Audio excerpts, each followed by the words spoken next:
গোপন সংবাদের ভিত্তিতে জানা যায়, সুন্দরবনে কুখ্যাত ডাকাত জাহাঙ্গীর বাহিনী শিবসা নদী সংলগ্ন আরবাউনি খাল এলাকায় কয়েকজন জেলেকে জিম্মি করে রেখেছে। প্রাপ্ত তথ্যের ভিত্তিতে আজ ৩ অক্টোবর ২০২৫ তারিখ শুক্রবার ভোর ৫টায় কোস্টগার্ড বেস মংলা ও আউটপোস্ট নলিয়ান কর্তৃক উক্ত এলাকায় একটি বিশেষ অভিযান পরিচালনা করা হয়। অভিযান পরিচালনাকালীন কোস্টগার্ড অভিযানিক দল ডাকাতদের আত্মসমর্পণের আহ্বানে ২ রাউন্ড ফাঁকা গুলি ছোড়ে। পরবর্তীতে ডাকাতরা বোট ও জিম্মিদের রেখে বনের ভিতর পালিয়ে যায়।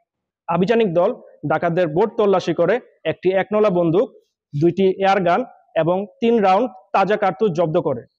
এ সময় জিম্মি থাকা ৪জন জেলেকে উদ্ধার করা হয়। উদ্ধারকারী জেলেদের জিজ্ঞাসাবাদে জানা যায়, জাহাঙ্গীর বাহিনী সদস্যরা তাদের ১০ দিন ধরে জিম্মি করে রেখে মুক্তিপণ আদায়ের উদ্দেশ্যে নির্যাতন করেছিল। উদ্ধারকারী জেলে এবং জব্দকৃত অস্ত্র ও গোলাবারুদ পরবর্তী আইনানুগ ব্যবস্থা গ্রহণের কার্যক্রম প্রক্রিয়াধীন রয়েছে। সুন্দরবনকে দস্যুমুক্ত রাখতে বাংলাদেশ কোস্টগার্ড ভবিষ্যতেও এ ধরনের অভিযান অব্যাহত রাখবে।